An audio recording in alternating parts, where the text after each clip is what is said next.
الحمد لله رب العالمين. اللهم صل على محمد وعلى آل محمد كما صليت على إبراهيم وعلى آل إبراهيم إنك حميد مجيد. اللهم بارك على محمد وعلى آل محمد كما باركت على إبراهيم وعلى آل إبراهيم في العالمين إنك حميد مجيد. أيها الناس أوصيكم وإياي بتقوى الله. أعوذ بالله من الشيطان الرجيم. بسم الله الرحمن الرحيم. إذا قال إبراهيم رب اجعل هذا البلد آمنا وجنبني وبني أن نعبد الأصنام. رب إنهن أضللن كثيرا من الناس فمن تبعني فإنه مني ومن عصاني فإنك غفور رحيم. ربنا إني أسكنت من ذريتي بباب غير ذي زرع عند بيتك المحرم ربنا ليقيموا الصلاة فجعل أفئدة من الناس تهوي إليهم وارزقهم من الثمرات لعلهم يشكرون. സ്നേഹവും ബഹുമാനവും നിറഞ്ഞ വിശ്വാസിനികളെ, അഖിലലോക ശ്രദ്ധാവായ അള്ളാഹുവിൻ്റെ നിയമനിർദ്ദേശങ്ങൾ, വിധിവിലക്കുകൾ നമ്മുടെ ജീവിതത്തിൻ്റെ എല്ലാ മേഖലകളിലും കൃത്യമായി ശ്രദ്ധിച്ച് കഴിവിൻ പരമാവധി തഖ്വയോടെ ജീവിക്കാൻ ശ്രമിക്കണമെന്ന് എന്നോടും നിങ്ങളോടും ആദ്യമായി വസിയത്ത് ചെയ്യുകയാണ്. അൽഹംദുലില്ലാഹ്, അല്ലാഹുവിൻ്റെ വിളിക്ക് ഉത്തരം നൽകി വഅദ്ദിൻ ഫിന്നാസി ബിൽ ഹജ്ജി യഅ്തൂക റിജാലൻ വഅലാ കുല്ലി ളാമിരിൻ യഅ്തീന മിൻ കുല്ലി ഫജ്ജിൻ അമീഖ് എന്ന് ഇബ്രാഹിം നബി അലൈഹിസ്സലാത്തു വസ്സലാമിനോട് അല്ലാഹു കൽപ്പിക്കുകയും അദ്ദേഹം അബൂ ഖുബൈസ് പർവ്വതത്തിൽ കയറി നിന്ന് ലോകത്തിൻ്റെ എല്ലാ ഭാഗങ്ങളിലേക്കും തിരിഞ്ഞ്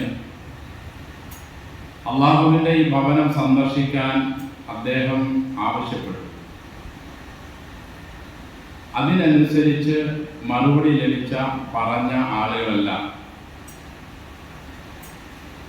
അവരവരുടെ ഊഴം സന്ദർഭം ആയ സന്ദർഭത്തിൽ കാലത്തിൽ ആ വിളിക്ക് ഉത്തരം ചെയ്തുകൊണ്ട് ലബ്ബൈക് അല്ലാഹുമ്മ ലബ്ബൈക് ലബ്ബൈക ലാ ശരീക ലക ലബ്ബൈക് ഇന്നൽ ഹംദ വന്നിഅമത ലക വൽ മുൽക് ലാ ശരീക ലക എന്ന് മീഖാത്തിൽ നിന്ന് ഇഹ്റാം ചെയ്തത് മുതൽ തമത്തുആയിട്ടാണ് ഹജ്ജ് നിർവഹിക്കുന്നതെങ്കിൽ ഉംറയുടെ തവാഫ് ആരംഭിക്കുന്നത് വരെയും ശേഷം ദുൽഹിജ്ജ 8-ന് നാം താമസിക്കുന്ന സ്ഥലത്തു നിന്ന് ഹജ്ജിന് ഇഹ്റാം ചെയ്തത് മുതൽ ബലിപെരുന്നാൾ ദിവസം അഥവാ ദുൽഹിജ്ജ 10 യൗമുൻ നഹർ അറവിൻ്റെ ദിവസം ജംറത്തുൽ അഖബയിലെ കല്ല് എറിയുന്നത് വരെയും ഹജ്ജിനും തൽബിയത്ത് അഥവാ ഇബ്രാഹിം നബിയുടെ വിളിക്ക് ഉത്തരം ചെയ്തുകൊണ്ട് ലോകത്തിൻ്റെ എല്ലാ ഭാഗത്തു നിന്നും ആ നാട്ടിൽ വിശുദ്ധ ഭവനം സന്ദർശിക്കാനും സഫ മർവ ഇടയിൽ നടക്കാനും ചെറുതായി ഓടാനും ദുൽഹിജ്ജ 8-ന് മിനയിൽ ളുഹറും അസറും മഗ്രിബും ഇശാവും സുബഹിയും നിസ്കരിക്കാനും ദുൽഹിജ്ജ 9 ഉച്ച തിരിഞ്ഞത് മുതൽ സൂര്യൻ അസ്തമിക്കുന്നത് വരെ അറഫയിൽ പ്രാർത്ഥനാ നിരതരായി കഴിച്ചുകൂട്ടാനും ദുൽഹിജ്ജ 10-ന് മഗ്രിബ് മുതൽ അന്ന് സുബഹി നിസ്കാരം കഴിഞ്ഞ് സൂര്യൻ ഉദിക്കുന്നതിന് മുമ്പ് വെട്ടം ശരിക്ക് വീശുന്നത് വരെ മുസ്ദലിഫയിൽ മശഅറുൽ ഹറാമിനും അതിൻ്റെ പരിസരത്ത് കഴിയാനും അല്പം ഉറങ്ങാനും ശേഷമുള്ള 10, 11, 12, 13 ദിവസങ്ങളിൽ മിനയിലെ ജമാഅത്തുകളിൽ 7 കല്ലുകൾ വീതം എറിയാനും അള്ളാഹുവിൻ്റെ അനുമതിയോടെ നാം തയ്യാറായിരിക്കുകയാണ്. അള്ളാഹു ഒരു വിധത്തിലുള്ള ശിർക്കോ കുഫറോ ബിദ്അത്തോ ഖുറാഫാത്തോ ഹജ്ജിൻ്റെയും ഉംറയുടെയും ഉദ്ദേശശുദ്ധിക്ക് വിപരീതമായ ഫുസൂഖോ ജിദാലോ റഫതോ തർക്കങ്ങളോ കുതർക്കങ്ങളോ ബഹളങ്ങളോ അതുപോലെ തന്നെ അനിസ്ലാമികമായ പ്രവർത്തനങ്ങളോ ഒന്നും ഇല്ലാതെ ശുദ്ധമായ നിലയിൽ ഈ കാര്യങ്ങളെല്ലാം ചെയ്ത്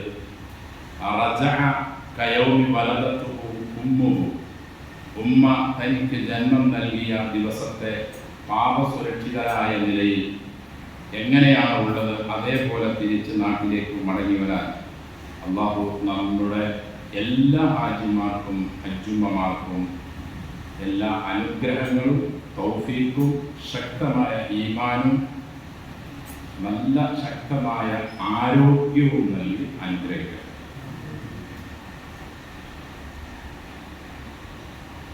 അൽഹംദുലില്ലാഹ്, അള്ളാഹുവിൻ്റെ അനുഗ്രഹത്താൽ നമ്മുടെ ജീവിതത്തിൽ നാം ഏറ്റവും കൂടുതൽ ആഗ്രഹിക്കുന്ന, നമുക്കൊക്കെ ഒരു പ്രായപൂർത്തിയായി ബുദ്ധിയും ബോധവും വകതിരിവും അറിവുമൊക്കെ ലഭിച്ച അന്നു മുതൽ നാം ആഗ്രഹിക്കുന്നതാണ് വിശുദ്ധ നാടൊന്ന് സന്ദർശിക്കണം, അവിടുത്തെ കഅബ മന്ദിരം ഒന്ന് തവാഫ് ചെയ്യണമെന്നത്.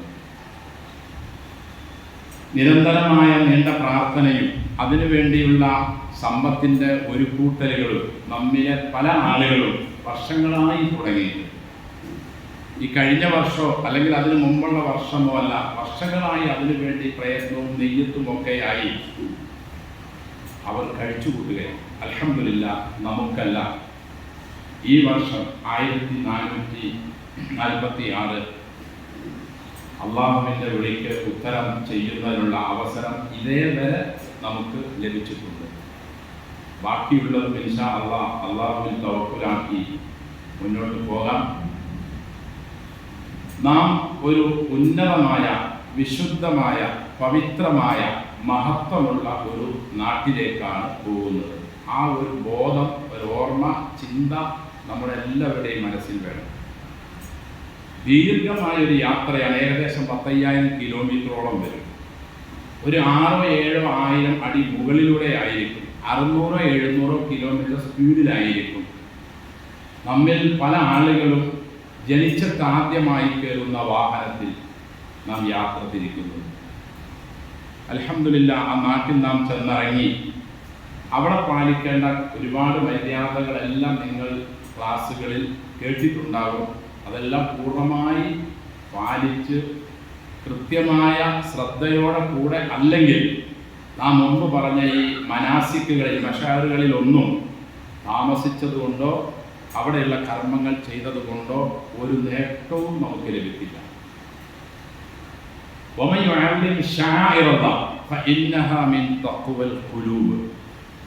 അള്ളാഹുവിൻ്റെ ചിഹ്നങ്ങളെ ആദരിക്കുക എന്നുള്ളത് അത് ഹൃദയത്തിൽ നിന്നുള്ള തഖ്വയുടെ അടിസ്ഥാനമാണ്, അതിൻ്റെ അറിവാണ്, അതിൻ്റെ തെളിവാണ്. അപ്പോൾ ഹറം എന്ന പവിത്രമായ ആ നാട്ടിൽ നാം ചെല്ലുമ്പോൾ അവിടെ പാലിക്കേണ്ട മര്യാദകളെല്ലാം കൃത്യമായി നാം പാലിക്കണം. സൂറ ഹജ്ജിൻ്റെ 25-ൽ അതിന് വിപരീതമായി പ്രവർത്തിക്കുന്ന, ചിന്തിക്കുന്ന ആളുകൾക്കുള്ള ഗൗരവം അള്ളാഹു പറയുന്നു, ഹറം നാട്ടിൽ വച്ച് ആരെങ്കിലും ഒരാൾ ഒരു ഗുൽമ് ചെയ്യാൻ തീരുമാനിക്കുകയോ അല്ലെങ്കിൽ അത് പ്രവർത്തിക്കുകയോ ചെയ്താൽ കഠിനമായി നാം അവരെ പിടികൂടുക തന്നെ ചെയ്യും. അതുകൊണ്ട് ആ നാട്ടിൽ നാം ചെല്ലുമ്പോൾ അതിൻ്റേതായ മര്യാദകളെല്ലാം പാലിക്കണം, കൃത്യത സൂക്ഷിക്കണം, ആദരവോടു കൂടി ആയിരിക്കണം ആ നാട്ടിലേക്ക് പ്രവേശിക്കേണ്ടതും. നാം എത്ര കാലം അവിടെ താമസിക്കുന്നു അതുവരെയും നിതാന്ത ജാഗ്രതയോടെ നാം ശ്രദ്ധയോടെ കഴിയുകയും വേണം. അറഫ, നഖ്ല, ഹുദൈബിയ, തൻഈം, ജഅറാന, അള്ളാഹുലബൻ, ഈ 4 സ്ഥലങ്ങളാണ് പരിശുദ്ധ കഅബയുടെ ചുറ്റുഭാഗത്തുള്ള ഹറമിൻ്റെ ഏരിയകൾ. ഇതിനുള്ളിൽ 127 കിലോമീറ്ററോളം ഹറമാണ്. അതിൻ്റെ ഉള്ളിലാണ് പരിശുദ്ധ കഅബയുള്ളത്. അവിടെയാണ് നാം സന്ദർശിക്കാനും പ്രദക്ഷിണം ചെയ്യാനും പോകുന്നത്. അപ്പോൾ ഈ പറഞ്ഞ അതിരുകൾക്കുള്ളിൽ 127 കിലോമീറ്ററിനുള്ളിൽ ഉള്ള ഒരു പച്ചച്ചെടി മുറിക്കുന്നതും അവിടെ വീണ് കിടക്കുന്ന എന്തെങ്കിലും ഒന്നിനെ എടുക്കുന്നതും, അത് മറ്റൊരാൾക്ക് അറിയിച്ചു കൊടുക്കാനാണെങ്കിൽ തെറ്റില്ല എങ്കിൽ പോലും അത് എടുക്കുന്നതും, അതേ പ്രകാരം അവിടെ വച്ച് തർക്കങ്ങളും ബഹളങ്ങളും പ്രശ്നങ്ങളും ഒക്കെ ഉണ്ടാക്കുന്നതെല്ലാം ഗുരുതരമായ തെറ്റാണെന്ന് മനസ്സിലാക്കി നാം പ്രവർത്തിച്ചില്ലെങ്കിൽ നമ്മുടെ ഹജ്ജ്, നമ്മുടെ ഉംറ നിഷ്ഫലമായി പോകുക തന്നെ ചെയ്യും. അള്ളാഹു കാത്ത് രക്ഷിക്കട്ടെ. ഹജ്ജ് എന്നതും ഉംറ എന്നതും ഒരുപാട് ചടങ്ങുകളൊന്നുമില്ല. നാം ഇപ്പം ഈ പറഞ്ഞ അത്രയേ ഉള്ളൂ. മീഖാത്തിൽ വെച്ച് ഉംറയ്ക്ക് ഇഹ്റാം അഥവാ നെയ്യത്ത് ചെയ്തു, കഅബയിൽ ചെന്ന് തവാഫ് ചെയ്തു, സഫാ മർവയിൽ സഅയ് ചെയ്തു, പുറത്തിറങ്ങി മുടി വടിച്ചു അല്ലെങ്കിൽ മുടി വെട്ടി, സ്ത്രീകൾ മൊത്തം മുടിയിൽ നിന്ന് അല്പം വെട്ടി, ഉംറ തീർന്നു. ഹജ്ജ് എന്നത് ദുൽഹിജ്ജ 8-ന് താമസ സ്ഥലത്ത് വെച്ച് തന്നെ അല്ലാഹുമ്മ ലബ്ബൈക ഹജ്ജൻ എന്ന് പറഞ്ഞുകൊണ്ട് ഇഹ്റാമിൽ കയറി, ശേഷം മിനയിൽ അന്നേ ദിവസം താമസിച്ചു, അറഫയിൽ ദുഹർ അസ്ർ നിസ്കരിച്ചു, പിറ്റേ ദിവസം അന്ന് രാത്രി അഥവാ പെരുന്നാൾ രാത്രി മുസ്ദലിഫയിൽ മഗ്രിബും ഇശായും ജമ്മും നസ്റുമായി നിസ്കരിച്ച് അവിടെ കിടന്ന് ഉറങ്ങി. പിറ്റേ ദിവസം രാവിലെ ജംറത്തുൽ അഖബയിൽ മാത്രം 7 കല്ലുകൾ എറിഞ്ഞു. കഴിയുമെങ്കിൽ കഅബയിൽ പോയി തവാഫും സഅയും കഴിഞ്ഞു. തിരിച്ച് വീണ്ടും മിനയിൽ വന്ന് 11, 12 താമസിച്ചു. കഴിയുമെങ്കിൽ 13 കൂടി താമസിച്ചു. അള്ളാഹു പറഞ്ഞതുപോലെ 12-ന് വേണമെങ്കിൽ പോകാം. തഖ്വ പാലിക്കുന്നവർക്ക് 13-നും കൂടി നിന്ന് എറിഞ്ഞു പോയി. ഇത്രയാണ് ഹജ്ജ് എന്നതുകൊണ്ട് ഉദ്ദേശിക്കുന്നത്. മക്കയിൽ നിന്നും പോരുമ്പോൾ ഒരു വിദാഇന്റെ തവാഫും കൂടി കഴിഞ്ഞാൽ ഹജ്ജും സമ്പൂർണ്ണമായി. പക്ഷേ അബരി എന്നുള്ളത് തമത്തുഴും ഖിറാനുമായി ചെയ്യുന്ന ആളുകൾക്ക് നിർബന്ധമാണ്. ഇത്രയും ചെയ്തു കഴിഞ്ഞാൽ ഹജ്ജും ഉംറയുമായി ബന്ധപ്പെട്ട നാം പ്രത്യക്ഷത്തിൽ പറയപ്പെടുന്ന എല്ലാ കാര്യങ്ങളും കഴിഞ്ഞു. പക്ഷേ ഇതിൻ്റെ എല്ലാത്തിൻ്റെയും പിന്നിൽ മറ്റ് ഏത് സൽക്കർമ്മം പോലെ അള്ളാഹുവും അവൻ്റെ റസൂലും സല്ലല്ലാഹു അലൈഹി വസല്ലം പഠിപ്പിച്ചിട്ടുള്ള കൃത്യമായ ചില നിർദ്ദേശങ്ങളും കൃത്യമായ ചില ലക്ഷ്യങ്ങളും ഉണ്ട്. അത് പാലിച്ചുകൊണ്ടായിരിക്കണം, അത് ജീവിതത്തിൽ പൂർണ്ണമായും ഉൾക്കൊണ്ടായിരിക്കണം നാം ഈ കാര്യങ്ങൾ ചെയ്യേണ്ടതും പിന്നീട് നാം ജീവിക്കേണ്ടതും. ഹജ്ജ് അള്ളാഹു ഫർളാക്കിയത് ഹിജ്റ വർഷം 9-നാണ്. നിസ്കാരം നിർബന്ധമാക്കിയത് ഇസ്രാ മിഅ്റാജ് വേളയിൽ മക്കയിലായിരിക്കുമ്പോഴാണ്.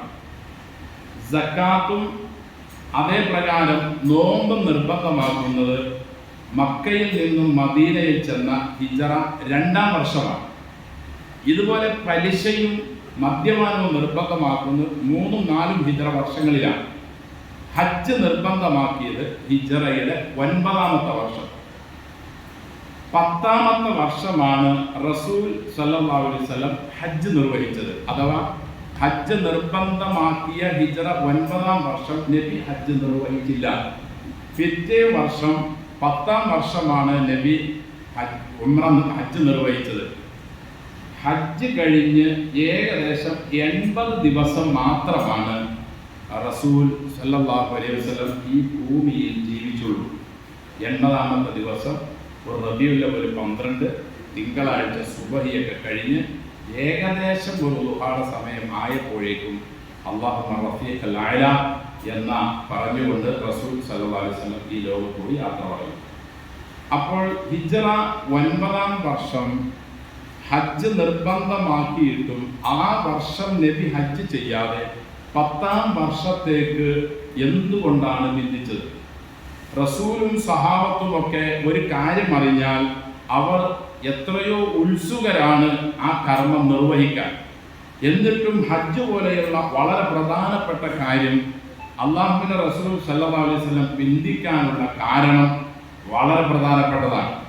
ഹിജ്റ 9-ാം വർഷം നിർബന്ധമാക്കിയ ഹജ്ജിന് അബൂബക്കർ സിദ്ദീഖ് റളിയല്ലാഹു അൻഹുവിനെ അമീറായി നിശ്ചയിച്ച് അല്ലാഹുവിൻ്റെ റസൂൽ സല്ലല്ലാഹു അലൈഹി വസല്ലം മക്കയിലേക്ക് ഹജ്ജിനായി പറഞ്ഞയച്ചു. അങ്ങനെ അബൂബക്കർ സിദ്ദീഖ് റളിയല്ലാഹു അൻഹുവിനോടൊപ്പം ആളുകൾ വന്ന് ഹജ്ജ് നിർവഹിച്ചു, കുറേ ആളുകൾ. ആ ഹജ്ജ് നിർവഹണ വേളയിൽ അല്ലാഹുവിൻ്റെ റസൂൽ സല്ലല്ലാഹു അലൈഹി വസല്ലം അവരോട് ഇപ്രകാരം വിളിച്ചു പറയാൻ അലി ഇബ്നു അബീ താലിബ് റളിയല്ലാഹു അൻഹുവിനെ നിശ്ചയിച്ചു, കൽപ്പിച്ചു. അദ്ദേഹത്തോട് പറഞ്ഞു, ഈ വർഷം മുതൽ അഥവാ ഇന്നത്തോടു കൂടി മുശ്രിക്കുകളായ ആരും തന്നെ ഇനി ഹജ്ജിന് വരരുത്. ഈ വർഷം വന്നു, ഇതിനുള്ള മുമ്പുള്ള വർഷങ്ങളും വന്നു. ഇനിയുള്ള വർഷം അഥവാ അടുത്ത വർഷം 10ാം വർഷം മുതൽ ഒരൊറ്റ മുശ്രിക്കും ഇനി വിശുദ്ധ ഭവനം സന്ദർശിക്കാൻ വേണ്ടി വരരുത് എന്ന കർശനമായ നിർദ്ദേശം നൽകി. അപ്പോൾ മക്ക വിജയമുണ്ടായത് ഹിജറ 8ാം വർഷമാണ്, അഥവാ ഹജ്ജ് നിർബന്ധമാക്കുന്നതിൻ്റെ തലേ വർഷമാണ്. പിറ്റേ വർഷമാണ് നിർബന്ധമാക്കിയത്, അതിന് പിറ്റേ വർഷമാണ് നബി ചെയ്തത്.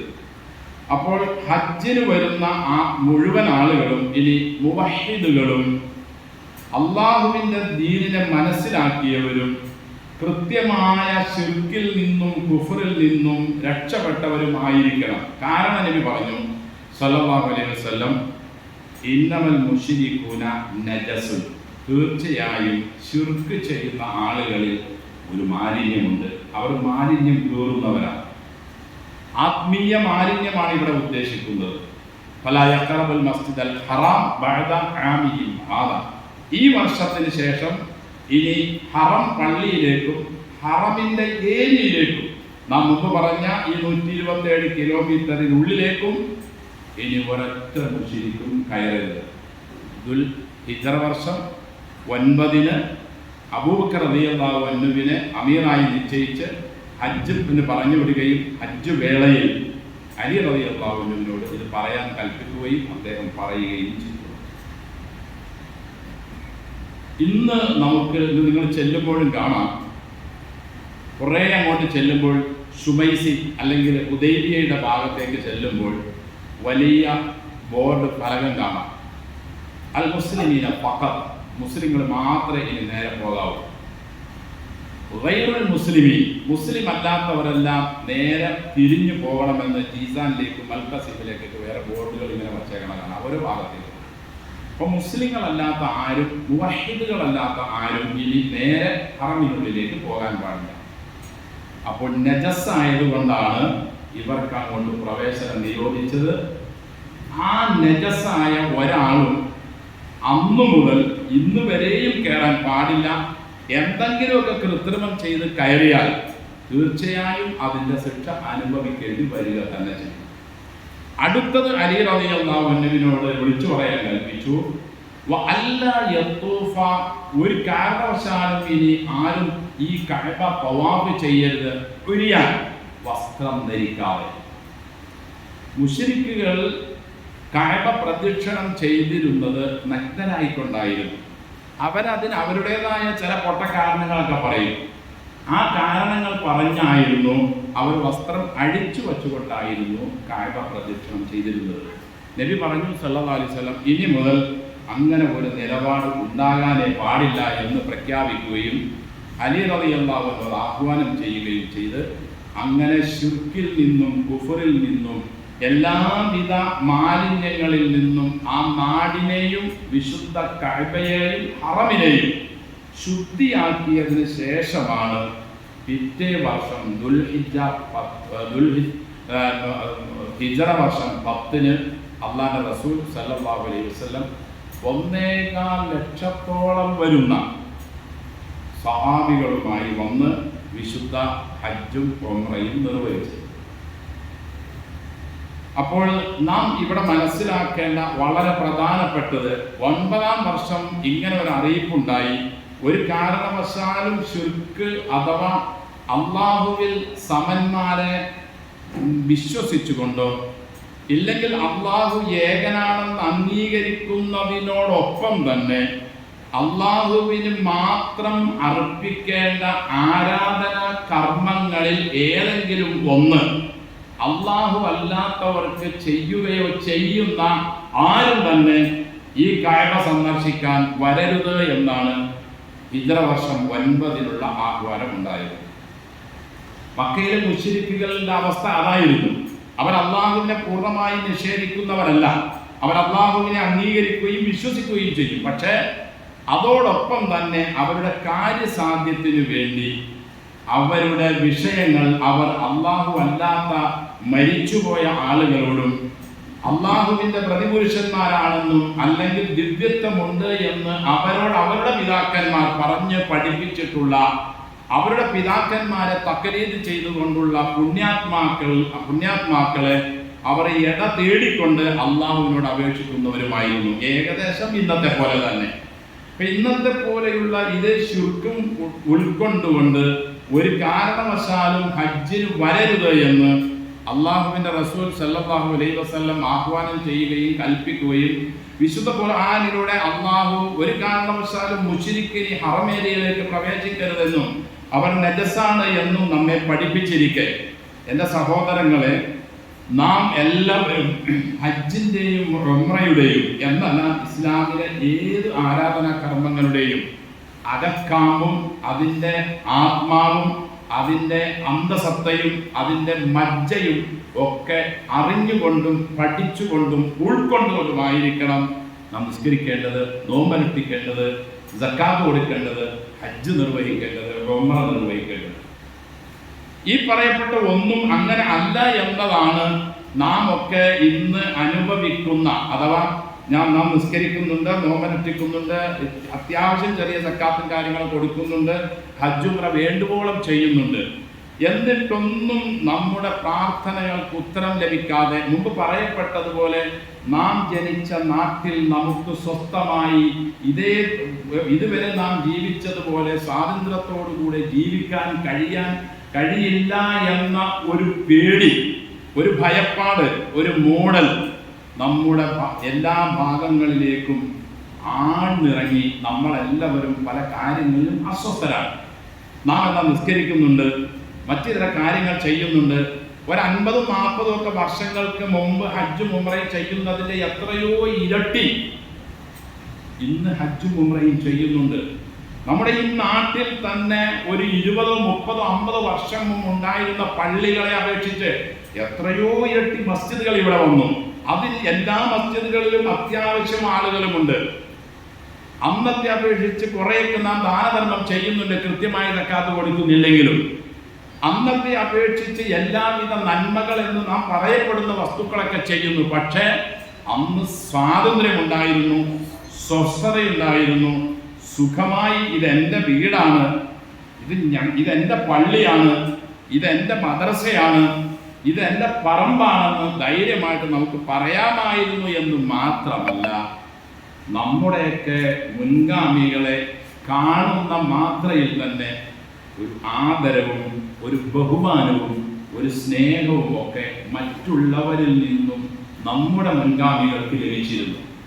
ഇന്ന് അതെല്ലാം നഷ്ടപ്പെട്ടു എന്ന് മാത്രമല്ല, നമ്മെ എവിടെ കണ്ടാലും കല്ലെറിയാനും ക്രൂരമായി മർദ്ദിക്കാനും നമ്മെ ഇല്ലായ്മ ചെയ്യാനും എല്ലാ വിധത്തിലുള്ള സന്നാഹങ്ങളുമായി നാം അല്ലാത്തവരെല്ലാം നമുക്കെതിരെ തിരിഞ്ഞ ഒരു അവസ്ഥ ഉള്ളത് നമ്മുടെ ഇബാദത്തുകൾ മുഴുവനും ശിർക്കിൽ നിന്നും കുഫറിൽ നിന്നും ബിദ്അത്തിൽ നിന്നും മുക്തമല്ലാത്തത് കൊണ്ട് മാത്രമാണ്.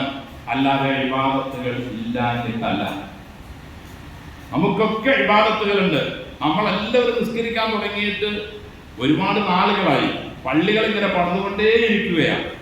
പക്ഷെ ഒരു പള്ളികളിലും ഒരു നിസ്കാരത്തിലും ഒരു ഹജ്ജിലും ഒരു ഉംറയിലും അതിൻ്റെ ലക്ഷ്യവും അതിൻ്റെ ശുദ്ധിയും ഇല്ല എന്നതാണ് ഞാനും നിങ്ങളും മനസ്സിലാക്കേണ്ട ഓരോ പ്രധാനപ്പെട്ട ഹജ്ജിൻ്റെ അല്ലെങ്കിൽ ഉംറയുടെ അല്ലെങ്കിൽ മറ്റിതര കർമ്മത്തിൻ്റെ ആത്മാവ്. ആ ആത്മാവില്ലാത്ത കർമ്മങ്ങളാണ് നാം ചെയ്യുന്നത്. നിങ്ങളൊന്ന് ആലോചിച്ച് നോക്കി. മീക്കാത്തിൽ വെച്ച് നാം ഇഹ്റാം ചെയ്യുന്നു. ഒരു 5 മീക്കാത്തുണ്ട്. ദുൽഹുലൈഫ, ഖർനുൽ മനാസിൽ, യലംലം, ജുഹ്ഫ, ദാതു ഇർഖ്. ഈ പറയപ്പെട്ട 5 സ്ഥലങ്ങളിൽ ഏതെങ്കിലും ഒരു സ്ഥലത്ത് വെച്ച് അല്ലാഹുമ്മ ലബ്ബൈക ഉംറ, അല്ലെങ്കിൽ അല്ലാഹുമ്മ ലബ്ബൈക ഹജ്ജൻ വ ഉംറ, അല്ലെങ്കിൽ അല്ലാഹുമ്മ ലബ്ബൈക ഹജ്ജൻ, തമത്തുആയി, ഖാരിനായി, അല്ലെങ്കിൽ മുഫ്രിദായി. 3ന്റെയും ഇഹ്റാമാണ് ഈ പറഞ്ഞത്. ഈ ഇഹ്റാം അഥവാ നെയ്യത്ത്, ഇഹ്റാം എന്ന് പറഞ്ഞതുകൊണ്ട് ഉദ്ദേശിക്കുന്നത് ഹജ്ജിനെ ഇഹ്റാം ചെയ്യുക എന്ന് ഉദ്ദേശിക്കുന്നത് ഹജ്ജിന്റെ നെയ്യത്ത് ചെയ്യുക. മീക്കാത്തിൽ വച്ച് നാം അല്ലാഹുമ്മ ലബ്ബൈക ഉംറ എന്ന് പറഞ്ഞുകൊണ്ട് തമത്തുആയ നിലയിൽ നാം ഹജ്ജ് നിർവഹിക്കാൻ ഉദ്ദേശിക്കുമ്പോൾ അല്ലെങ്കിൽ ഉംറ നിർവഹിക്കാൻ ഉദ്ദേശിച്ച് നാം തൽബിയത്ത് പറയുകയാണ്. എന്താണ് തൽബിയത്ത്? ലബ്ബൈക് അല്ലാഹുമ്മ ലബ്ബൈക് ലബ്ബൈക ലാ ശരീക ലക ലബ്ബൈക് ഇന്നൽ ഹംദ വന്നിഅമത ലക വൽ മുൽക് ലാ ശരീക ലക. ഇത് നമ്മുടെ നാവിലൂടെ ഒരു മന്ത്രം പോലെ വെറുതെ പറഞ്ഞു തീർക്കാനുള്ള ഒരു വാക്കാണോ? നമ്മുടെ ഹൃദയത്തിന്റെ അന്തരത്തിലേക്ക് ഈ വാക്ക് ഇറങ്ങണ്ടേ? ഈ വാക്ക് നമ്മുടെ ഹൃദയത്തിലേക്ക് ഇറങ്ങിയാൽ നമ്മുടെ മുഴുവൻ പ്രശ്നങ്ങളിലും അള്ളാഹുവിനെ ബന്ധപ്പെടുത്താൻ, ഇടപെടിക്കാൻ, അത് മുഖേന നമ്മുടെ കാര്യങ്ങൾ നടത്തിക്കിട്ടാൻ എന്തുകൊണ്ട് നമുക്ക് ഹജ്ജിന് ശേഷവും കഴിയുന്നില്ല? അള്ളാഹുവെ നിനക്കൊരു പങ്കുകാരനും ഇല്ല എന്ന് നാം ആവർത്തിച്ചു പറയുമ്പോൾ ആ പങ്കുകാരൻ ഇല്ല എന്ന് നമ്മുടെ നാവിൻ തുമ്പിലുള്ള ആ വാക്കുകൾ പോരാ, അത് ഹൃദയത്തിലേക്ക് ഇറക്കിക്കൊണ്ടായിരിക്കണം നാം പങ്കുകാരൻ ഇല്ല എന്ന് പറയുന്നത്. മഹത്തുക്കളായ ആളുകൾ പറയാറുണ്ട്, ഇവിടുന്ന് സൗദിയിലേക്ക് 5000 അല്ലെങ്കിൽ 10000 അല്ലെങ്കിൽ 4000 ഒക്കെ ദുബൈയിലേക്കോ അങ്ങോട്ടൊക്കെ കിലോമീറ്റർ ഉണ്ട്. പക്ഷെ 1 മണിക്കൂർ കൊണ്ടും 5 മണിക്കൂർ കൊണ്ടും 6 മണിക്കൂർ കൊണ്ടൊക്കെ നമുക്ക് അവിടെ ചെല്ലാൻ കഴിയും. നമ്മുടെ നാവിൽ നിന്നും നമ്മുടെ ഹൃദയത്തിലേക്ക് വെറും ഒരു ചാൺ മാത്രമാണ് ദൂരമുള്ളത്. നമ്മുടെ ഈ നാവിൽ നിന്നും നമ്മുടെ ഈ ഹൃദയത്തിലേക്ക് ഈ നാവ് കൊണ്ട് പറയുന്ന ഈ കാര്യം ഒരു ചാനുള്ള നമ്മുടെ ഹൃദയത്തിലേക്ക് ഇറങ്ങുന്നില്ല.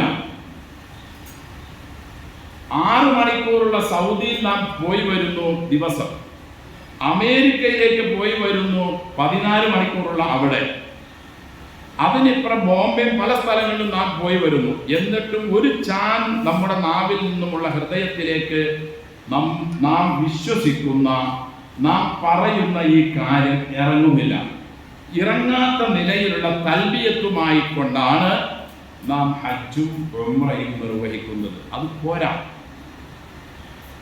തൽബിയത്തിന്റെ ലക്ഷ്യം മനസ്സിലാക്കിക്കൊണ്ടായിരിക്കണം നാം ഈ തൽബിയത്ത് പറയേണ്ടത്.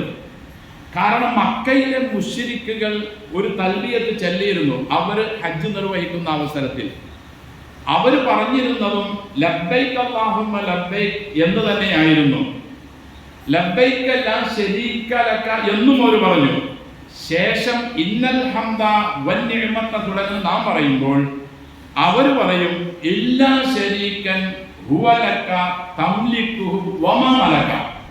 ഇല്ലാ ശരീകൻ എന്ന് പറയുമ്പോൾ അല്ലാഹു റസൂൽ സല്ലല്ലാഹു അലൈഹി വസല്ലം അവരോടൊപ്പം കൂടെ ചെന്ന് പറയും, ഖദ് നിർത്ത് ലബ്ബൈക അല്ലാഹുമ്മ ലബ്ബൈക് ലബ്ബൈക ലാ ശരീക ലക എന്ന് പറയുമ്പോൾ മതി, നിർത്ത്, ഇനി നിങ്ങൾ പറയുന്നത് പറയല്ലേ ഒരു ശരീക്ക് ഒഴികെ എന്ന്. അല്ലാഹു റസൂൽ സല്ലല്ലാഹു അലൈഹി വസല്ലമയുടെ ആ വാക്കിനെ ഉൾക്കൊള്ളാൻ അവർ തയ്യാറല്ല.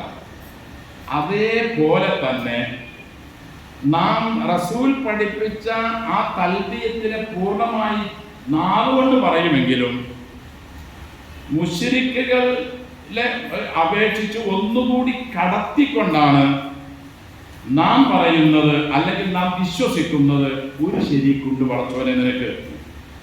അയാള് ഞങ്ങളുടെ കാര്യം നിന്റെ അടുക്കൽ പറഞ്ഞ് ശഫാഅത്ത് ചെയ്ത് ഞങ്ങൾക്ക് ആ കാര്യം നിവർത്തിച്ചു തരും. നാം അത് തൽബിയത്തിൽ പറയുന്നില്ലെങ്കിലും നമ്മുടെ പ്രഭാഷണങ്ങളിലും നമ്മുടെ വിശ്വാസങ്ങളിലും നമ്മുടെ പ്രവൃത്തിയിലും നാം അത് ആവർത്തിച്ചു കൊണ്ടേയിരിക്കുന്നു. നമുക്കറിയാം, പല പല കാര്യങ്ങൾ നേടിക്കിട്ടാൻ വേണ്ടി മുശ്രിക്കുകളായ ആളുകൾ ലാത്തിന്റെ അടുക്കൽ പോയി, ഉസ്സയുടെ അടുക്കൽ പോയി, മനാത്തിന്റെ അടുക്കൽ പോയി, ഹുബലിന്റെ അടുക്കൽ പോയി. ഇവരൊക്കെ ആരാ? നമ്മളൊക്കെ വിചാരിക്കും അവരൊക്കെ ഏതോ ഒരു ദൈവങ്ങളാണെന്ന്. അല്ല. ലാത്ത എന്നാലും ഉസ്സ എന്നാലും വത്ത് എന്നാലും സുവാ എന്നാലും ഇവരൊക്കെ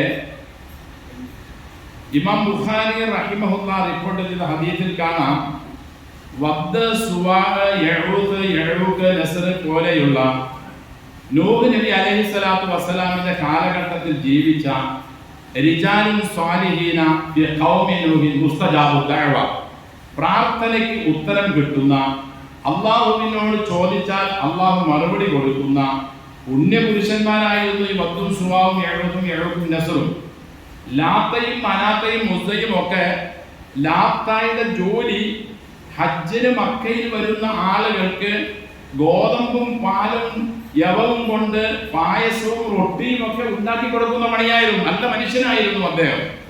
ഇവരൊക്കെ മരിച്ചതിന് ശേഷം അവരുടെ കാലഘട്ടത്തിലും പിൽക്കാലഘട്ടത്തിലുമുള്ള ആളുകൾ അവരോടുള്ള ആദരവിന്റെ പരിധി കവിഞ്ഞപ്പോൾ അവരെ അള്ളാഹുവിലേക്ക് നമ്മളെ അടുപ്പിക്കാനുള്ള ഒരു ഇടനേട്ടക്കാരനായി അല്ലെങ്കിൽ ഒരു മധ്യവർത്തിയായി നിശ്ചയിച്ചു. അതാണ് മക്കയിലെ മുശ്രിക്കുകൾ ചെയ്ത ക്രൂരമായ നജസാകുന്ന പാപം.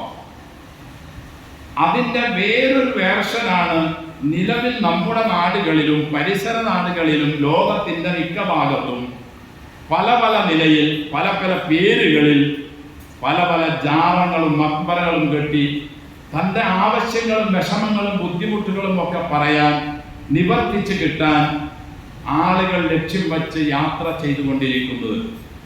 ഈ ഒരു ലക്ഷ്യവും ഉദ്ദേശവും വച്ചുകൊണ്ടാണ്, അല്ലെങ്കിൽ ഇതൊക്കെ ചെയ്തുകൊണ്ടാണ്, അല്ലെങ്കിൽ ഇതെല്ലാം അംഗീകരിച്ചുകൊണ്ടാണ് ഒരാൾ മീഖാത്തിൽ നിന്ന് ലബ്ബൈക അല്ലാഹുമ്മ ലബ്ബൈക് ലബ്ബൈക ലാ ശരീക ലക ലബ്ബൈക് ഇന്നൽ ഹംദ വൻ നിഅമത എന്ന് തുടങ്ങുന്ന തൽബിയത്ത് ചൊല്ലി അയാൾ ഉംറയ്ക്കോ അല്ലെങ്കിൽ ഹജ്ജിനോ ഇഹ്റാം ചെയ്യുന്നതെങ്കിൽ ഒരു കാരണവശാലും അവന്റെ ഹജ്ജിനെ അള്ളാഹു സ്വീകരിക്കൂല.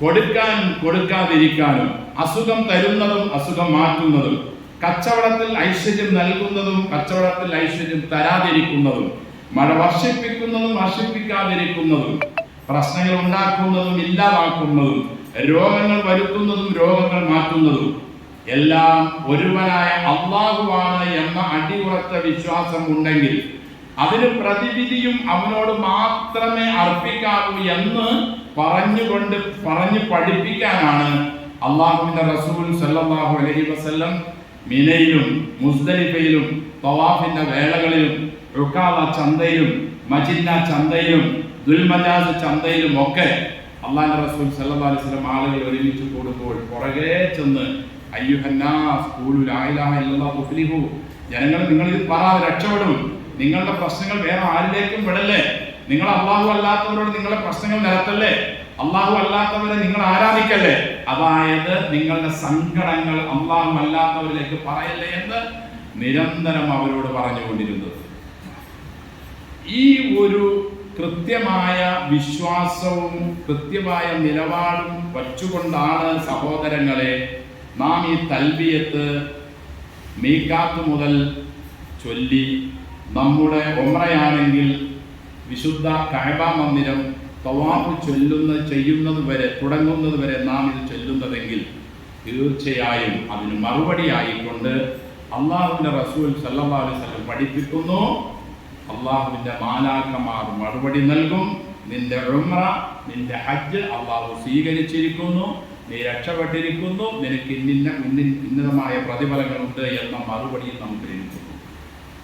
ഇതുപോലെ ഓരോ കർമ്മങ്ങളും നാം വിശുദ്ധ കഅബ സന്ദർശിക്കാൻ ചെല്ലുമ്പോൾ അഥവാ തവാഫ് ചെയ്യാൻ ആരംഭിക്കുമ്പോൾ കൃത്യമായി റസൂൽ പഠിപ്പിച്ചു തൗഹീദ് മാത്രം, അല്ലാഹു അക്ബർ, ബിസ്മില്ലാഹ് അല്ലാഹു അക്ബർ, ഇത് പറഞ്ഞുകൊണ്ടാണ് ആരംഭിക്കേണ്ടത്.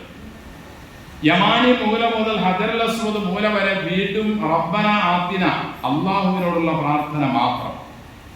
അതിനുശേഷം 7 പ്രദക്ഷിണം കഴിഞ്ഞ് ചുറ്റു കഴിഞ്ഞ് തവാഫ് കഴിഞ്ഞ് ഇബ്രാഹിം മഖാമിന്റെ പിന്നിൽ നിന്നുള്ള 2 റക്അത്ത് നിസ്കാരത്തിൽ പ്രവാചകൻ പഠിപ്പിച്ചു സല്ലല്ലാഹു അലൈഹി വസല്ലം തൗഹീദിന്റെ സൂറത്തുകൾ ഓതണം. ഖുൽ യാ അയ്യുഹൽ കാഫിറൂൻ ഖുൽ ഹുവല്ലാഹു അഹദ്. രണ്ടും തൗഹീദിനെ കൃത്യമായി വരച്ചു കാണിക്കുന്ന സൂറത്ത്. ഒന്ന് നിഷേധികളോട് വ്യക്തമായി റസൂൽ ആഹ്വാനം ചെയ്യുന്നു നന്മയിലേക്ക് വരാൻ. അവർ വരാത്തപ്പോൾ നിങ്ങൾക്ക് നിങ്ങളുടെ നിലപാട്, എനിക്ക് എൻ്റെ നിലപാട്, ഞാൻ ആരാധിക്കുന്ന സത്യസന്ധനായ നിങ്ങളെ സൃഷ്ടിച്ച എന്നെ സൃഷ്ടിച്ച രക്ഷിതാവിനെ നിങ്ങൾക്ക് ആരാധിക്കാൻ സൗകര്യമില്ലല്ലോ, നിങ്ങളുടെ കള്ള ദൈവങ്ങളെ ഞാൻ ആരാധിക്കാൻ റെഡിയല്ല, നിങ്ങൾക്ക് നിങ്ങളുടെ അഭിപ്രായത്തിൽ പോകാം, എനിക്ക് എൻ്റെ നിലപാടുണ്ട്. അതാണ് കാഫിർ സൂറത്തുകൊണ്ട് അർത്ഥം വെക്കുന്നത്. ഇത് ഓതണമെന്നാണ് ഇബ്രാഹിം മഖാമിന്റെ പിന്നിലെ ആദ്യത്തെ റക്അത്തിൽ. രണ്ടാമത്തേൽ ഫാത്തിഹയ്ക്ക് ശേഷം ഇഖ്ലാസ്, അള്ളാഹുവിനെ മാത്രം പരിചയപ്പെടുത്തുന്ന ഒരു കൊച്ചു സൂറത്ത്. അവിടെയും തൗഹീദ് മുറുകെ പിടിച്ചുകൊണ്ടുള്ള നിലപാടാണ് റസൂൽ സല്ലല്ലാഹു അലൈഹി വസല്ലം പഠിപ്പിച്ചത്. അതിനുശേഷം വീണ്ടും നാം പോകുന്നത് സഫാ മർവയിലേക്കാണ്. അവിടെ ചെല്ലുമ്പോഴുള്ള പ്രാർത്ഥനകൾ പഠിപ്പിച്ചതും ഇത് തന്നെയാണ്. തൗഹീദ് തന്നെയാണ്, അള്ളാഹുവിന്റെ ഏകത്വം. അതായത് ഞാൻ അള്ളാഹുവിനോട് ഇനി ദുആ ചെയ്യൂ, അള്ളാഹുവിനോട് എൻ്റെ സങ്കടങ്ങൾ പറയൂ, അള്ളാഹുവിനെ ഞാൻ ആരാധ്യനായി അംഗീകരിക്കൂ. എൻ്റെ ഒരു വിഷമങ്ങളും പ്രയാസങ്ങളും ഒരു മക്കുപറയിലും ഒരു പുണ്യപുരുഷന്മാരോടും ഒരു പണ്ഡിതനോടും ഒരുത്തരോടും ഞാൻ നിരത്തുകയില്ല.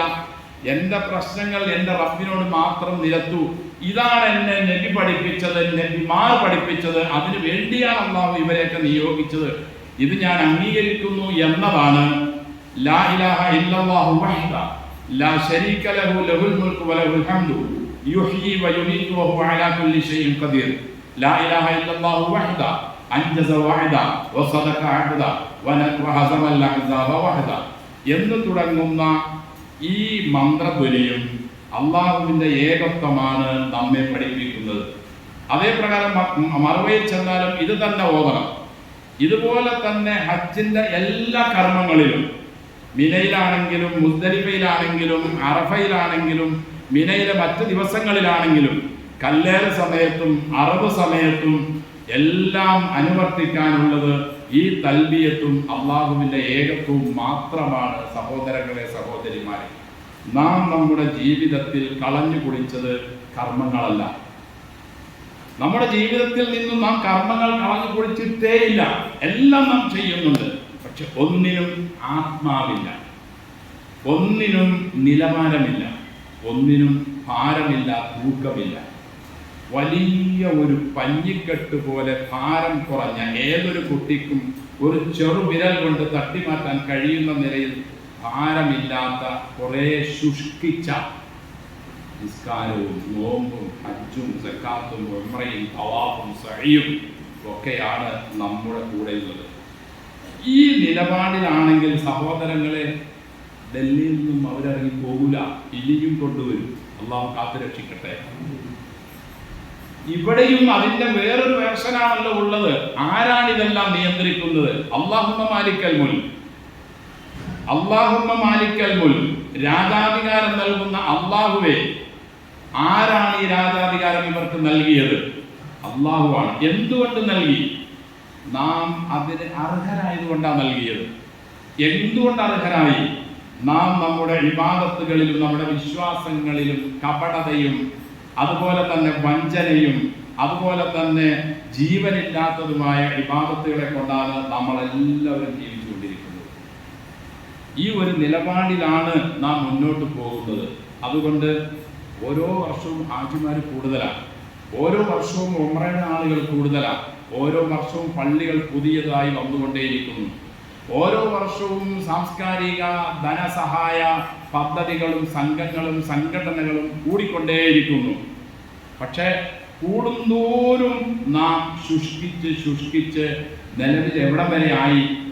നാം ഭയചകിതരായി, സമാധാനമില്ലാത്ത അവസ്ഥയായി. ഒരൊറ്റ ദിവസം പോലും സ്വസ്ഥമായി ധൈര്യത്തോടെ ഒരു 50 വർഷം അല്ലെങ്കിൽ 20 വർഷം മുമ്പൊക്കെ കിടന്നുറങ്ങിയതുപോലെ ഉറങ്ങാൻ പറ്റാത്ത അവസ്ഥയിലായി. ആരാണ് സഹോദരങ്ങളെ ഇതിനെല്ലാം കാരണം ആരാ? ഞാൻ തന്നെയാണ്, നമ്മൾ തന്നെയാണ്. നമ്മിൽ ഉണ്ടാവേണ്ട 1.25 ലക്ഷത്തോളം വരുന്ന നബിമാരെ നിയോഗിച്ചുകൊണ്ട് അള്ളാഹു ആവശ്യപ്പെട്ട യഥാർത്ഥ വിശ്വാസവും കർമ്മവും നാം നഷ്ടപ്പെടുത്തിയത് കൊണ്ടാണ്. ഇതിൻ്റെ ദുരന്ത ഫലമാണ് നാം ഇപ്പോൾ അനുഭവിച്ചു കൊണ്ടേയിരിക്കുന്നത്. നമ്മുടെ സഹോദരങ്ങൾ ലോകത്തിൻ്റെ എല്ലാ ഭാഗത്തും പല പല പ്രശ്നങ്ങളിലായി, വീടില്ലാതെ അതുപോലെ തന്നെ സമാധാനമില്ലാതെ കഴിയുന്ന ലക്ഷക്കണക്കിന് കോടിക്കണക്കിന് ആളുകളുണ്ട്. ഇതിനെല്ലാം ഒരു മാറ്റം വരണം. നമ്മുടെ ഹജ്ജും ഉംറയും നമ്മുടെ നിസ്കാരവും നമുക്കതിന് പര്യാപ്തമായതാക്കി തീർക്കണം. അതിനൊന്നേ വഴിയുള്ളൂ, ഓരോരുത്തരും മാറുക. എങ്ങനെ മാറുക? അള്ളാഹുവിൻ്റെ റസൂൽ സല്ലല്ലാഹു അലൈഹി വസല്ലം പഠിപ്പിച്ചത് പോലെയുള്ള പ്രവർത്തനവും ആത്മാർത്ഥമായ പ്രവർത്തനവും. ഇസ്ലാം ഒരു കാര്യത്തെ പുണ്യമായി കണക്കാക്കണമെങ്കിൽ മുമ്പ് പറഞ്ഞതുപോലെ 2 നിബന്ധനകളുണ്ട്. ഒന്ന് ഇഖ്ലാസ്, 2 ഇത്തിബാ. ഇഖ്ലാസ് ഇല്ലാത്തത് അള്ളാഹു സ്വീകരിക്കൂല, ഇത്തിബാ ഇല്ലാത്തതും അള്ളാഹു സ്വീകരിക്കൂല.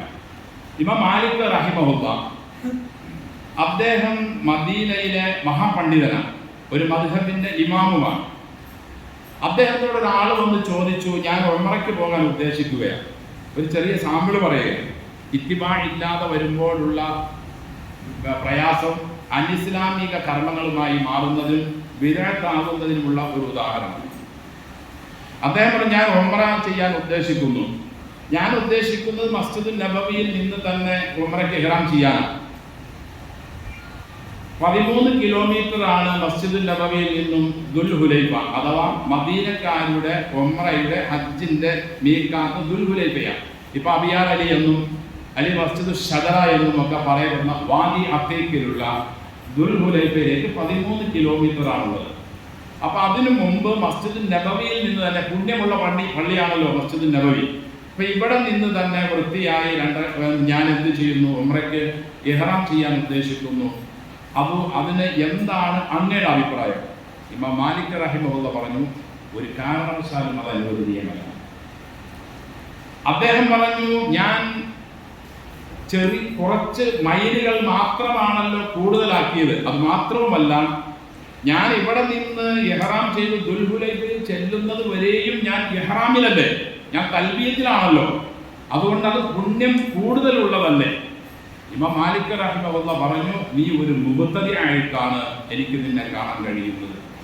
എടോ, അല്ലാഹുവിന്റെ റസൂൽ സല്ലല്ലാഹു അലൈഹി വസല്ലം ദുൽഖഅദ മാസം 25-ന് ഹജ്ജിന്റെ വിളംബരം നടത്തി.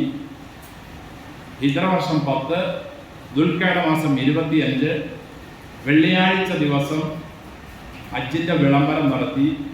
അവിടെ നിന്ന് ഇഹ്റാം ചെയ്യാതെ 13 കിലോമീറ്റർ അപ്പുറയുള്ള, ഇന്ന് മദീനക്കാരും അതിലും അവിടെ നിന്ന് ഇതിലൂടെ യാത്ര ചെയ്ത് വരുന്നവരും ഇഹ്റാം ചെയ്യുന്ന ദുൽഹുലൈഫയിൽ ശനിയാഴ്ച ചെന്ന് ളുഹർ നിസ്കാരത്തിന് ശേഷമാണ് അല്ലാഹുവിന്റെ റസൂൽ സല്ലല്ലാഹു അലൈഹി വസല്ലം ഇഹ്റാം ചെയ്തത്. എന്തുകൊണ്ട് അല്ലാഹുവിന്റെ റസൂൽ അവിടെ നിന്ന് ഇഹ്റാം ചെയ്തില്ല? 1 വെള്ളി, 2 മസ്ജിദുൽ നബവി, പവിത്രമായ പള്ളി.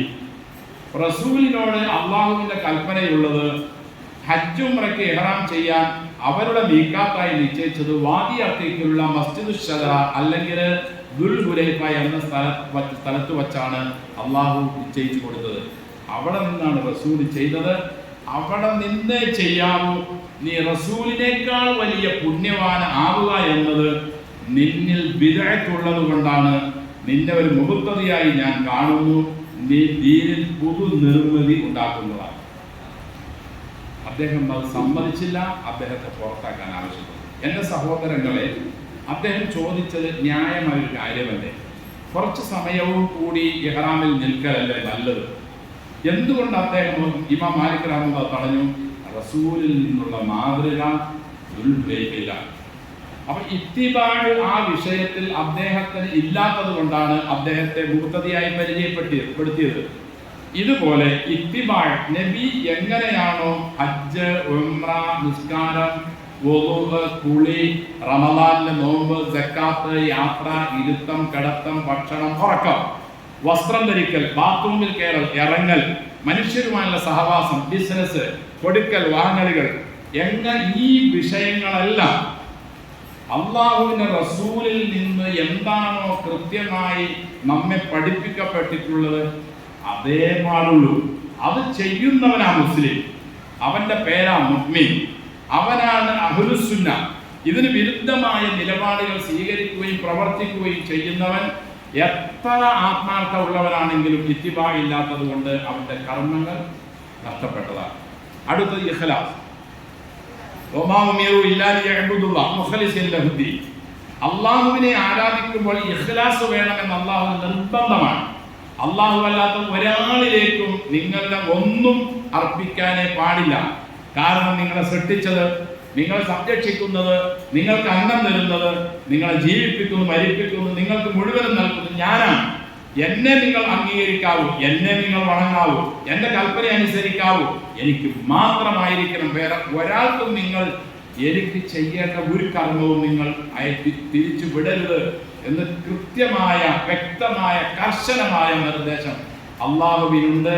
ഒരാൾ അതിന് പകരമായിക്കൊണ്ട് ഞാൻ വലിയൊരു ഹാജിയാണ്, ഞാൻ വലിയൊരു ധർമ്മിഷ്ഠനാണ്, എൻ്റെ ഖുർആൻ പാരായണം നന്നായിരിക്കുന്നു, ഞാൻ എപ്പോഴും നിസ്കരിക്കുന്നവനാണ്, ഞാൻ നാട്ടിലെ പ്രതാപിയാണ്, ഞാൻ നാട്ടിൽ നേതാവാണ് എന്നിത്യാദി ഖ്യാതികളും എന്നിത്യാദി മഹത്വങ്ങളും ഒക്കെ ലഭിക്കാൻ വേണ്ടി കിട്ടാൻ വേണ്ടിയാണ് ഒരാൾ നിസ്കരിക്കുന്നത്, ഖുർആൻ പാരായണം ചെയ്യുന്നത്, ഹജ്ജ് ചെയ്യുന്നത്, ഉംറ ചെയ്യുന്നത്, ദാനധർമ്മം ചെയ്യുന്നത്. എന്നാൽ ഒരു കാരണവശാലും നാളെ അള്ളാഹുവിന്റെ മുമ്പിൽ അവന്റെ ഒരു കർമ്മവും സ്വീകരിക്കില്ലെന്ന് മാത്രമല്ല അവനെ നരകത്തിലേക്ക് എറിയുന്ന അവസ്ഥ ഉണ്ട് എന്ന് വ്യത്യസ്തങ്ങളായ ഹദീസുകളിലൂടെ നമുക്ക് മനസ്സിലാക്കാൻ കഴിയും. അതുകൊണ്ട് തന്നെ സഹോദരങ്ങളെ, ഒരു കാരണവശാലും നാം നമ്മുടെ കർമ്മങ്ങൾ നഷ്ടപ്പെടുത്താതെ കൃത്യമായി ഇഖ്ലാസും ഇത്തിബാഉം പുലർത്തിക്കൊണ്ട് എങ്ങനെയാണ് ഹജ്ജും ഉംറയും നബി പഠിപ്പിച്ചത് എന്ന് മനസ്സിലാക്കിക്കൊണ്ട് മിനയിലുള്ള, മുസ്ദലിഫയിലുള്ള, അറഫയിലുള്ള കർമ്മങ്ങൾ വ്യക്തമായി മനസ്സിലാക്കി ഇസ്ലാമിൻ്റെ മുഴുവൻ കാര്യങ്ങളും ഇതേപോലെ കൃത്യമായി പഠിച്ചുകൊണ്ട് നാം ആത്മാർത്ഥമായി ഇത്തിബാവോട് കൂടി ചെയ്യാൻ നാം ശ്രമിച്ചാൽ നാം അള്ളാഹുവിൻ്റെ യഥാർത്ഥ അടിമകളായി തിരിച്ചു വന്ന് നമ്മിൽ മാതൃക ഉള്ള ഒരു ജീവിതം ആളുകൾക്ക് കാണാൻ കഴിയും. അതോടൊപ്പം തന്നെ നമ്മുടെ ജീവിതത്തിൽ ഒരു കാരണവശാലും അള്ളാഹു അല്ലാത്തവരിലേക്ക് എന്തെങ്കിലും ഒന്ന് പ്രതീക്ഷ വച്ചുകൊണ്ട് ഞാൻ അവിടെ പോയാൽ എനിക്ക് രക്ഷ കിട്ടും, അല്ലെങ്കിൽ അവിടെ ഞാൻ പോയാൽ എൻ്റെ കച്ചവടം ബറക്കത്തിലാകും, അല്ലെങ്കിൽ ഞാൻ ഇന്നിന്ന ജാരത്ത് പോയാൽ എനിക്ക് രക്ഷപ്പെടാൻ കഴിയും, അല്ലെങ്കിൽ ആശ്വാസം കിട്ടും എന്നീ വിശ്വാസം ഒരാൾക്കുണ്ട്. അവൻ പോയില്ലെങ്കിലും അവനിൽ ശിർക്കുണ്ട്. പോയില്ലായാൽ പക്ഷേ ഈ വിശ്വാസം അയാൾക്കുണ്ട്, അവനിൽ ശിർക്കുണ്ട്. അള്ളാഹുവിൻ്റെ അടുക്കൽ രക്ഷപ്പെടാൻ കഴിയില്ല. അതുകൊണ്ട് നമ്മുടെ ഹജ്ജ്, നമ്മുടെ എല്ലാ കർമ്മങ്ങളും അള്ളാഹുവും റസൂലും പഠിപ്പിച്ചതുപോലെ ആത്മാർത്ഥമായി തൗഹീദിൽ പൂർണ്ണമായും ഉൾക്കൊണ്ട് ആക്കാൻ ശ്രമിക്കുക. നാടുകളിൽ തിരിച്ചു വന്ന് നല്ല മുവഹിദുകളും നല്ല മുസ്ലിങ്ങളും നല്ല മുഅ്മിനുകളുമായി ജീവിക്കുക. അള്ളാഹു അതിന് തൗഫീഖ് നൽകി അനുഗ്രഹിക്കട്ടെ. പിന്നെ ഹജ്ജ് ഉംറയുമായി ബന്ധപ്പെട്ട പഠന ക്ലാസ്സുകളൊക്കെ നിങ്ങൾ ഇഷ്ടംപോലെ കേട്ടിട്ടുണ്ട്, പഠിച്ചിട്ടുണ്ട്. അതൊന്നുകൂടി ആവർത്തിച്ച് പഠിച്ചുകൊണ്ടിരിക്കുക. പിന്നെ ശക്തമായി എനിക്ക് തരാനുള്ള കുറച്ച് നിർദ്ദേശം അവർ തന്നതുപോലെ നല്ല ചൂടായിരിക്കും. ആ ചൂടിനെ പ്രതിരോധിക്കുന്ന നിലയിലുള്ള ഭക്ഷണങ്ങളൊക്കെ അഥവാ വൈറ്റമിനുകളൊക്കെ കഴിക്കുക. അതുപോലെ തന്നെ നിങ്ങളുടെ മരുന്നുകൾ നിർബന്ധമായും കൊണ്ടുപോവുക. വെള്ളം ധാരാളം കുടിക്കുക. യൂറിൻ ഇൻഫെക്ഷൻ ചൂടായതുകൊണ്ട് ഉണ്ടാകാൻ സാധ്യതയുണ്ട് സ്ത്രീകൾക്കും പുരുഷന്മാർക്കും. അതിനുള്ള മരുന്നുകൾ നിർബന്ധമായി കരുതുക. പിന്നെ നിങ്ങളുടെ ജംറകളിലുള്ള ഏറ് ദുൽഹജ്ജ് 10-നാണെങ്കിലും 11-നാണെങ്കിലും 12-നാണെങ്കിലും 13-ന് നിങ്ങളവിടെ നിൽക്കുന്നുണ്ട് എങ്കിൽ 13-നും നിങ്ങൾ അസറിന് ശേഷം എറിഞ്ഞാൽ മതി. ഒരു കാരണവശാലും രാവിലെ തന്നെ ദുൽഹിജ്ജ 10-ന് എറിയാൻ പോകേണ്ടതില്ല. ശക്തമായ തിരക്കായിരിക്കും, നല്ല ചൂടായിരിക്കും. നമ്മുടെ ഇവിടുത്തെ ഏകദേശം 12 മണി 1 മണിക്കുള്ള ചൂടാണ് അവിടെ സൂര്യൻ ഉദിക്കുമ്പോഴേ ഉള്ള ചൂട്. അതായത് നമ്മളെ ഇവിടെ ഒരു 40 അല്ലെങ്കിൽ 35 38 ഡിഗ്രിയൊക്കെ വരുമ്പോൾ അവിടെ സൂര്യൻ ഉദിക്കുന്നത് തന്നെ ഇതേ ചൂടിലായിരിക്കും. 1 മണി 2 മണിയൊക്കെ ആകുമ്പോഴേക്കും 50, 51, 52 കഴിഞ്ഞ പ്രാവശ്യമൊക്കെ വന്നിരുന്നു. ചിലപ്പോൾ അല്ല ഈ പ്രാവശ്യം അതേ ചൂട് തന്നെ ആയിരിക്കും. അള്ളാഹു എളുപ്പമാക്കട്ടെ. നിങ്ങൾ ഒരു കാരണവശാലും പെരുന്നാൾ ദിവസം അഥവാ ദുൽഹിജ്ജ 10-ന് മുസ്ദലിഫയിൽ നിന്നും വന്ന് നേരെ എറിയാൻ പോകണ്ട. നിങ്ങൾ നേരെ റൂമിൽ പോയി വിശ്രമിച്ച റാഹത്തായി അസറിന് ശേഷം നിങ്ങൾ കല്ലെറിയാൻ പോയാൽ മതി. അതുപോലെ 11-നും 12-നും ഒക്കെ നിങ്ങൾ ഇങ്ങനെ അസറിന് ശേഷം പോയാൽ മതി. അപ്പോൾ വലിയ തിരക്കുണ്ടാവില്ല, വലിയ ചൂടുണ്ടാവില്ല. സമാധാനപരമായി പോയി എറിഞ്ഞ് നിങ്ങൾക്ക് വരാൻ പറ്റും. അതിനുശേഷം കഴിയുമെങ്കിൽ നിങ്ങൾ എന്ത് ചെയ്താൽ മതി? ഹജ്ജിൻ്റെ തവാഫ് ഇഫാദത്ത് നിങ്ങൾ 12-ന് എറിഞ്ഞ് കഴിഞ്ഞ് അല്ലെങ്കിൽ 13-ന് ഏറി കഴിഞ്ഞ് വന്നിട്ട് ചെയ്താൽ മതി. ഒരു പ്രശ്നമില്ല. കാര്യം 10-ന് എറിഞ്ഞ് തവാഫിന് പോകാമെങ്കിലും നിങ്ങൾ നല്ല ചൂടുള്ളതുകൊണ്ട് ചിലപ്പോൾ എല്ലാവർക്കും അത് കഴിഞ്ഞോളന്നില്ല. ഇങ്ങനെയൊക്കെ ചെയ്താൽ വലിയ പ്രശ്നമൊന്നുമില്ലാതെ ഇൻഷാ അള്ളാഹ് നല്ല നിലയിലായിട്ട് നമുക്ക് ചെയ്യാൻ കഴിയും. അള്ളാഹു നമ്മളെ എല്ലാവരെയും അനുഗ്രഹിക്കട്ടെ. എല്ലാ മുസ്ലിങ്ങളെയും അള്ളാഹു അനുഗ്രഹിക്കട്ടെ. ഒരു വിധത്തിലുള്ള പ്രയാസങ്ങളും ബുദ്ധിമുട്ടുകളും കൂടാതെ ഈ കർമ്മങ്ങളെല്ലാം അള്ളാഹുവിന് വേണ്ടി റസൂലിൻ്റെ ചര്യ കൃത്യമായി പാലിച്ചുകൊണ്ട് ചെയ്യാൻ, യഥാർത്ഥ മുവഹിദുകളായി മാറാൻ അള്ളാഹു നമുക്കും എല്ലാ മുസ്ലിങ്ങൾക്കും തൗഫീഖ് നൽകി അനുഗ്രഹിക്കട്ടെ. വആഖിറു ദഅവാന അൽഹംദുലില്ലാഹി റബ്ബിൽ ആലമീൻ. അസ്സലാമു അലൈക്കും വറഹ്മത്തുള്ളാഹി വബറകാതുഹു. ഇൻഷാ അല്ലാഹ് നിങ്ങളുടെ